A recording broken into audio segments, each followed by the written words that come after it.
আসসালামু আলাইকুম ওয়া রাহমাতুল্লাহি ওয়া বারাকাতুহু ওয়া মাগফিরাহ। আলহামদুলিল্লাহ ওয়াসসালাতু ওয়াসসালামু আলা রাসূলিল্লাহ ওয়া আলা আলিহি ওয়া আসহাবিহি ওয়া আহলি বাইতিহি আজমাইন, আম্মা বাদ। সম্মানিত সুধী যারা আমাকে দেখছেন, সবার প্রতি জানাচ্ছি আন্তরিক মোবারকবাদ এবং শুভেচ্ছা। স্ত্রী সন্তান নেককার হওয়ার আমল আমরা নিজেরাই আমাদের স্ত্রী সন্তানদেরকে নেককার বানাইতে পারি। সুবহানাল্লাহ। প্রশ্ন করতে পারেন কিভাবে? হ্যাঁ, প্রিয় নবী সাল্লাল্লাহু আলাইহি ওয়াসাল্লাম বলেছেন, যে ব্যক্তি স্ত্রী পুত্রকে নেককার হিসেবে পেতে চায় সে যেন অবশ্যই এই দোয়া করে, রব্বানা হাবলানা মিন আজওয়াজিনা ওয়া যুররিয়াতিনা কুররাতা আয়ুনি ওয়াজআলনা লিল মুত্তাকিনা ইমামা।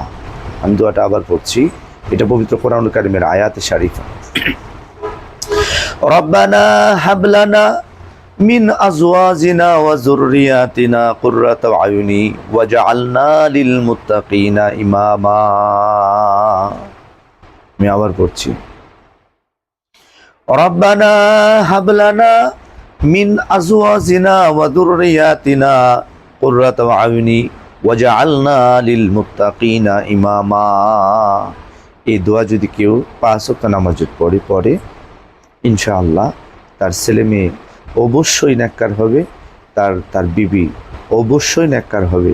আল্লাহ পাক আমাদেরকে এই আমল করার তৌফিক দান করুক। ওয়া মা তৌফিকি ইল্লা বিল্লাহ। ওয়াসসালামু আলাইকুম ওয়া রাহমাতুল্লাহি ওয়া বারাকাতুহু ওয়া মাগফিরাহ।